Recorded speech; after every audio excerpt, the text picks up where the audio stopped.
Good morning, everybody. It's another episode of the Keep Going podcast, Athletes Shining a Light on Mental Health. I am super excited. We have some track and field representation in the house today. Nicole, Melson, what's going on? How are you? Hey, good. How are you guys? Everything is good. I'm super excited to have you here. I appreciate you jumping on a Sunday morning, especially during the holidays. I guess first and foremost, we've had this on the books for a long time. Why did you feel the need to hmm come on this morning? Well, I'm just honored that you even asked me to come on here. I think mental health is a huge thing, especially in young athletes. And I know when I was younger, I struggled with mental health, just trying to juggle athletics and academics all at the same time. It can be a lot. And I feel like, especially in athletes, mental health is something that can kind of be overlooked and kind of shoved to the side a little bit. So I think it's great to bring a light to that and make it an important topic to talk about. I completely agree. And there's probably nobody that knows it better than you. Obviously, being a student athlete, going through the nursing track, correct. I remember when you went through all Yes. that. There's a lot, and I think Yeah. it's going to be nice to kind of dig deeper into that today. I guess let's start there. Obviously, as a student athlete at the Division III level, how did you get into track and field? When did you know you wanted to be an athlete in college? Well, I've been doing sports my whole life. Track and field kind of came, middle school, and I actually was playing competitive softball for my whole life. And then I Right. think I kind of got burnt out on that a little bit and kind of started focusing on throwing and track and field. Did that all through high school. And actually my first year of college, I went to UW Platteville. So I wasn't even doing sports, kind of took that break and I just really missed it. And then I decided I wanted to go into the nursing program and transferred. And before I transferred, I actually talked to the track and field coach and he was excited to have me. And, I just miss sports. Being off of sports for a year just made me really miss it. And so I kind of, joined that program. It was kind of track and field at Rockford University. It was kind of an up and coming program. It Oh, wasn't yeah. super established. The coach there, Kyle Eckberg, he was amazing. So I just figured I'd give it a shot. I missed it, and hopefully, I just hope that I could juggle school and sports, and I was able to. So I was really lucky. I love that. And we'll touch on that a little bit deeper. I know you mentioned a very popular buzzword. You mentioned burnout earlier with softball. Obviously, Yeah, my fiance talked about her a bunch. She's a softball player all the way up, all the way through. yeah, Talk about that burnout piece and what that like what happened. Like what does burnout mean to you, I yeah. guess? I mean, I think I started playing travel softball from a very young age. So you do all the little stuff in your hometown growing up, and then travel makes it real. I feel like, and you're traveling all the time. You don't really ever get a break. I mean, I think the longest break I had was maybe like 2 weeks, and that was for years and Right, years and years. And right. you're traveling everywhere. And I think I just kind of lost the love of the game. I used to love it, and then I think it just became more of like a job for me. And kind of just stopped loving it. And I wish that I would have just taken a break and gone back to it because softball was my sport, but I got burnt out and then, I'm from a small town and there was some small town drama and I just kind of said, I'm done. I can't do it anymore. So I kind of stopped and just took a break and I missed it, but I'm also happy that it brought me to track and field in college. So Yeah, I think there's always what do they say, beauty in the struggle. I think there's a lot of good in yeah, that. But I think it's also a great lesson for our athletes, for our coaches. I always tell our athletes, like, make a list of everything you love. And if the sport is somewhere in the top, you probably just need a break. If the yeah, sport is yeah, somewhere on the bottom, you probably should look at other things. And I think in your case, right. you just said very openly, you should have taken a break and came back to it, correct? Yeah, yeah. I Yeah. should have. I think even, a couple month break, I think I would have been a lot better. But Yeah. I think, whatever you believe in, God, the universe, whatever it may be, I think there's a plan. There's always, you're circled on a map. yeah, Everything that you're doing is already decided. So I think track and field was what you were meant to do. And you talked about yeah, your coach there. And obviously, I was at Rockford at the time. So I yeah. remember being a education major and you guys being nursing majors. Things were a little bit different. Talk about being a nursing major while being a student athlete. It was really hard, because I mean, academics can be hard to begin with, but nursing, it's just a very, very stressful program. You have to get certain grades or else, you risk getting kicked out of the program. So like you're always studying, you're doing clinicals. So it's kind of I didn't miss a lot of practice, I would say, but I did miss some practice due to clinicals and just trying to study. And there's some really intense testing. You have the normal testing in your courses, and then you have extra testing for your licenses and stuff like that. And Right. it's a lot. So, just kind of make a list of priorities for that week is kind of what I did when I was going to study, what I was going to study, and just kind of juggled it that way. And it was hard, but I did it, and I'm glad I did, because I think doing sports while being in such an intense program kind of helps you burn off that steam that you need. So you're Yeah. not always just, books, books, books. It's because it gets to be a lot, but No doubt. And obviously, like I mentioned earlier, being a D3 student athlete, different major, different experience. yeah. What did you do to kind of unwind? What did you do to kind of help in the self-care department? It probably wasn't always books and, track and field, obviously. No, yeah, I think I went home a lot to visit my parents and like my best friends and stuff, and just kind And of. shout your hometown out too while you're here. Yeah. I'm from Harvard, small town, but it was a great place to grow up, and my parents, and I just have some really good friends there. So getting away and just kind of going back home and relaxing and not thinking about sports or school is always a good thing. Yeah, I think waiting on your support group when things are getting kind of crazy. And people talk about small towns. I think that there's a lot of love and a lot of culture, a lot of community Yeah. there. So, no, very nice. Well, here's what I'll say too. So, we get obviously to Rockford, we're going through the nursing track and field. Then all of a sudden, sports are over and you have to go into the real world. Talk about that Yeah. transition from, oh no, now I have to go see if this all was worth it, right? Go ahead. Yeah. Yeah, it was tough. I mean, especially for me, like right when I graduated, I was moving to another state.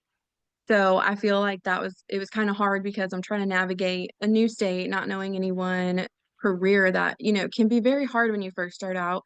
And then not having sports, it's kind of crazy because you always just look forward to that. I know like every day and every weekend at the meets, I just looked forward to that, kind of getting away from life and just doing what I love. And I never lost the love for that. I really enjoyed it. And it was hard to transition because you're just so used to that. You're used to having your teammates around and people who get what you're going through, and you don't really have that. And you're an adult and actually have to do real Right. life It, stuff. it And shows yeah. up real quick. Yeah. Yeah, it was kind of hard, and then just trying to make new friends and stuff, and there's nothing like the family you make while in a sport, I feel like. So trying to build those connections again was a little difficult, but when you go so long, like I know I think when I started walking, I started holding a bat in my hands, like, Right. so from doing sports your whole life, it kind of shapes how you grow up. And I think just going from that to nothing, it was kind of hard. It took me a while to adjust, I think. No doubt. And I know we touched on, kind of how to cope and some self-care stuff as an athlete. How about now? Like you're in the real world. Obviously, you're Yeah, away from home, away from everybody pretty much. You've made friends right. and, significant others along the way, right? But my, Yeah. my point Yeah. is, what do you do now when you're having a tough day? Like, how do you cope with things? I actually have started. I kind of go between working out a lot, and then I kind of take a break, and then I work out. But I think working out definitely helps cope just with it, because mental health is huge in nursing too. You see a Right. lot that you don't want to see, or that you do see it. It's just really hard. So I think working out, and just I'm a huge movie person and a book person. So I come home and kind of just try and read some books, relax, watch a good movie that's out. And just being around. I mean, my boyfriend's great. He's a great support system. So being Shout around him him, out. and Shout him out. yeah, Go ahead. his name's Cam. He's amazing. What up, Cam? Welcome to the He podcast. he's a very funny guy too. So he kind of keeps my mind light, and instead of all the heaviness you see throughout the day as a nurse. So I love it's, that. Go yeah, ahead. Go ahead. just Yeah, I was about to nice. say. No, no, that's all. Yeah, yeah, it's No, really nice. I like that. And going back to like leaning on your support group, but also understanding like, hey, I have this structured schedule. I have to read. I have to watch my movies. I have Yeah, to call the people I care about. I think that's so important. I think I get a lot from my athletes out here, Nicole. Like, I don't have time, Pat. yeah, Okay, you do, but you have to really prioritize. We mentioned it earlier. List that stuff out, journal your thoughts, yeah, get that stuff on paper, and say, okay, maybe I do have time. Maybe I have to put my prioritize different things in different buckets, and that's okay. And I think yeah, yeah, even at the D3 levels, an athlete, even in your career now, it's still the same principles. I still think student athletes have an advantage in that. Would you agree? Like coming out of, Yeah. college playing? Yeah, absolutely. I think athletes are better about like we said, prioritizing things and then just kind of, what do I have to do and what can I kind of wait until later to do? And Right. I think it helps in routine structure is I mean, we're so used to that. I think that it definitely helps because it's like, well, this day I'm gonna meal prep and tomorrow I'm gonna read my book. Mm-hmm. Just Mm-hmm. it makes things a lot easier. I think routine and schedule is huge. Yeah, I completely agree. And I appreciate you sharing that. I know a lot of athletes, a lot of coaches that are listening are going, oh, wow, I should probably have my athletes do some of this because you're just not really preparing them for life after junior high sports or high school sports. If the ultimate Right. goal is to play college or collegiately, professionally, you're going to job one day, like you have to have these things in place. So your ducks in a row and you're not going to be perfect. I talk about the Yep. bowling analogy all the time. Like, you're not going to knock down every ball, like, excuse me, every pin with the ball, right? Like, you're not going to be 12 for Yeah. 12. But as you go on, give yourself grace, try to double down in other areas and do what you can. That's for Mhm. sure. Yeah. Love it. Love it. Well, Nicole, I want to do this. I don't want to take too much time out of your Sunday, but we do something on the show that you're probably very aware of, and that is a keep going moment. What Yes. is what is your keep going moment? Something that Uh, shoulda ended maybe some of this stuff that we're talking about so highly, and you got to the other side of it. yeah, I actually was thinking about this. I was talking to Cam about it, and I'm like, I feel like I've had a lot of those moments, but I couldn't really pinpoint a lot of them except for one. I sprained my arm, my left arm, towards the end of my junior year, my season, and it was bad enough to the point where they put a cast on me from my wrist I up to my remember. elbow. Yeah, Yep, I like purple remember. cast. Yep, I remember. Just to completely immobilize it, which, really kind of I felt like I was getting so behind because I had so many goals and so many expectations put on me. Like I already broken a couple of the school records and I'm like, well, I'm gonna break them, I'm gonna break them again. Right, And that was my right, goal. And I feel like I was on a really good track to doing that. But and it still happened. It just took a little bit longer. So right. I feel like that really kind of got me down and I just felt like I was failing my team and, kind of failing myself. But you learn to kind of overcome that and you just keep going. I just kept going and pushing and, did what I could. There's only so That's much you can do in a big cast like that. But I remember that purple cast, correct? Purple cast. yes, purple Oh, cast. I already remember that, and I remember being like, "Oh God, Yeah, like this is yeah. not ideal." What No, I will it say though, sucked. there's a lesson, right? And we talk about the keep going mantra. Like, you didn't let that kind of end what you were looking to accomplish. It just came at a Right. later time. And Exactly. I think some athletes have these setbacks. It's like, oh, okay, well, I've been through so much. Well, a lot of athletes have. Right. And that's why you're in the 3%, the 4% that go on and compete in this game. And that's why you have the mental fortitude to go do this. Right. So I think that's inspiring for our listeners. Like, yeah, that thing was huge. I remember how Yeah. big that cast was. I And hated it. it was terrible. And you had to go on It and live was. your life and do your thing. So that's definitely inspiring for our athletes. I guess during that time, was there anybody at Rockford that you kind of leaned on, or like was it your parents? Who did you lean on during that time? I think honestly, the group of throwers, we were all really close. I mean, we were a super tight knit group. We were always hanging out, and I think that just leaning on them to know that there's nothing wrong. Like it's okay. Just take Right. your time. It's gonna happen. Like it's not. They just made me feel like I wasn't under a bunch of pressure, which was really nice because I think I make myself feel that way. Yeah. Just all the pressure. But yeah, they're a great group. We were super super close. Yeah. Find your people. We had a kid walk in the facility the other day with a walking boot on, and it's easy to let that kid kind of just fade to the corner. Like, if you're a teammate Yeah. or a coach, grab that kid, ask him he's doing all right, because everybody's gonna have an injury, and like everyone's gonna go through stuff as you go on, and you can't do it alone. That's for darn sure. Right. That's for Yeah, darn sure. absolutely. Absolutely. Yes, I know you wouldn't have, had the same experience or done what you did without your teammates for sure. Yeah. Yes, No very doubt. true. Yes. Yes. Well, Nicole, like I said, I got a couple rapid fire questions for you that I do have prepared Okay. that I want to roll with. So, I guess the first one for let's go with aspiring D3 athletes. What Yes. made Rockford University worth it for you? Oh man. Um, I honestly think the coach. I think Kyle was amazing. Shout him out. Shout him out again. Yeah, Kyle Eckberg, amazing coach. He really believed in his team, and you know, as D3 and as like an up and coming program, we didn't have all the coaching staff that we probably should have had. Right. And Kyle, you know, went through the time and effort to learn all the throwing. He's a runner. So he went through the time and effort in the classes to learn all the throwing things, and he was amazing at it. He was Right. a great coach. And I think, you know, just having someone that's that willing to try and make us better made us want to be better. And I think just the whole team was amazing, and I loved it. It was a great experience. Yeah, no, I love that. And I think D3 gets a bad rap, and there's just so Yeah. much good to it. Like Division 3 Yeah. baseball changed my entire life. Like it really did. Right. So I'm very high. I wanted to speak on that. So that's awesome. Yeah. Yeah. All right. Second thing, we talked on this a little bit, like things that you did off the field or away from your professional career. What's your favorite thing to do now as an adult that takes away from like the professional side? Oh man.